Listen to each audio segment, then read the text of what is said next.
Welcome to the Further Light Podcast, presented by Wisconsin Freemasonry, helping you accomplish your Masonic goals through education and more light. And now, I present to you, Brother Chris Ludke.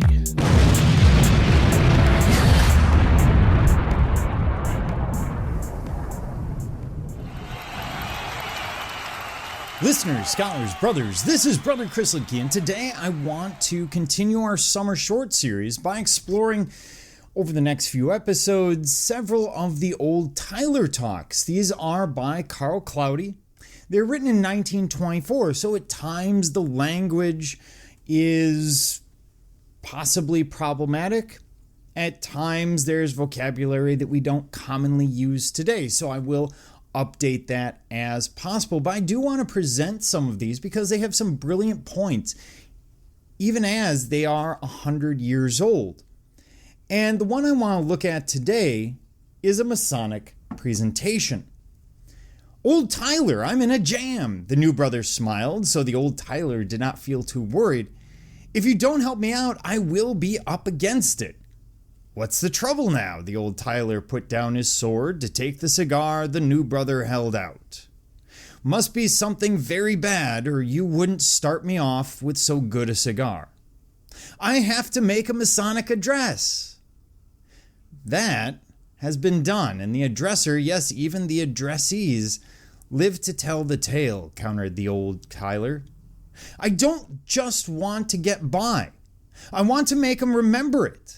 I want to talk about something they haven't heard before. I've listened to many Masonic speeches, and most of them are boring me to tears. There are rules for making a good address, mused the old Tyler.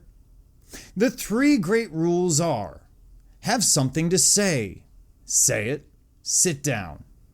Sometimes they are stated stand up, speak up, shut up. Terminal facilities of adequate proportions are needed by railroads and Masonic speakers. Terminal facilities meaning there need to be a beginning and an end. That's just it, cried the new brother. I want to know what to say and how to say it.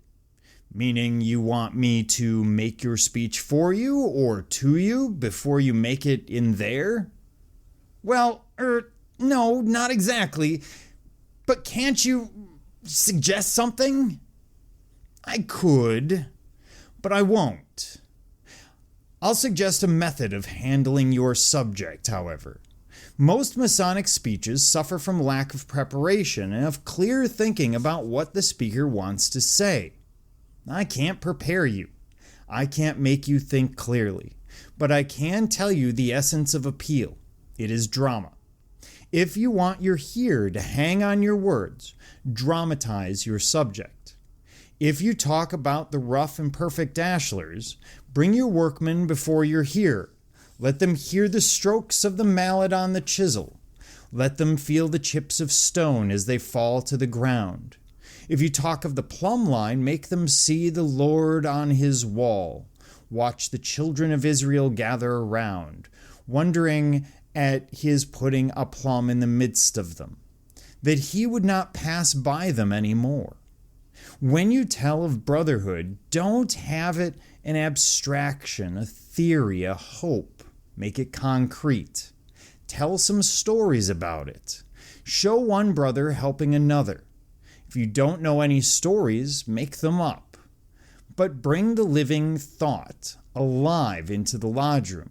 Men are nothing but children grown up. We all love stories. A most entertaining speaker made a talk on Masonic charity.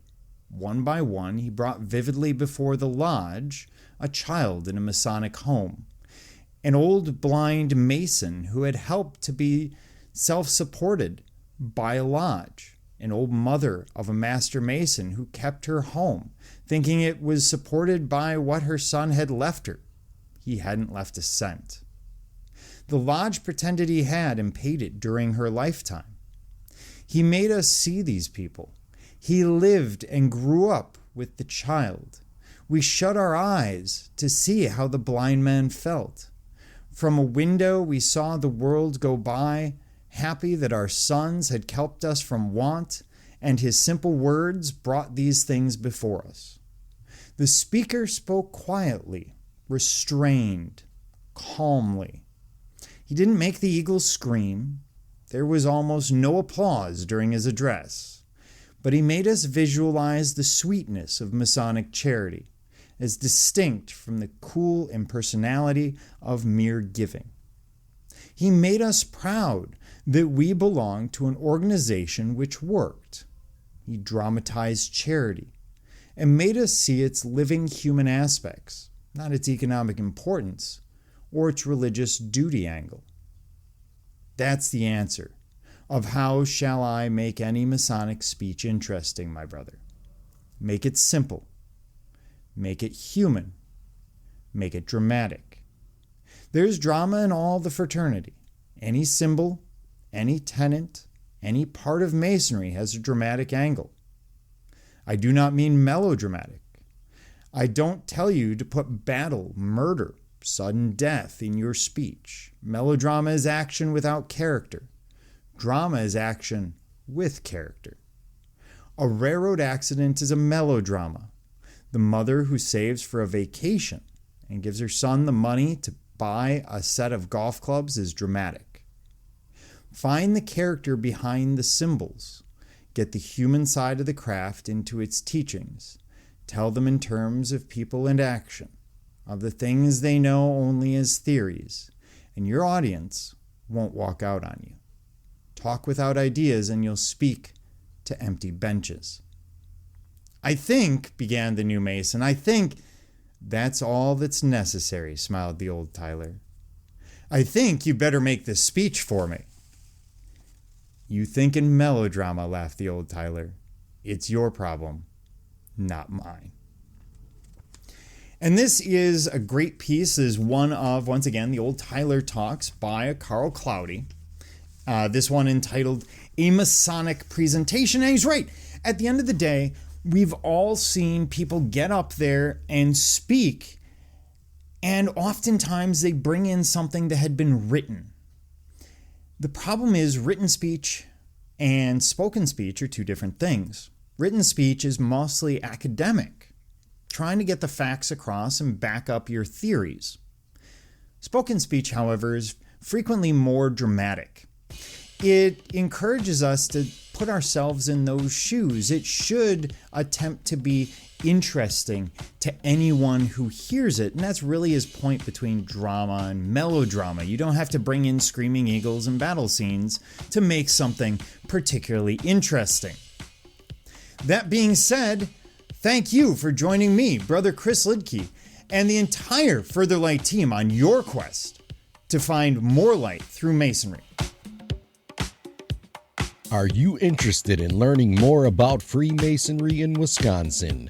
Visit wisconsinmasons.org to learn more about Masonry and access further educational content and more light. Once again, that address is wimasons.org. Any questions, comments, or suggestions, please email us at education@wisconsinmasons.org. And thank you for listening.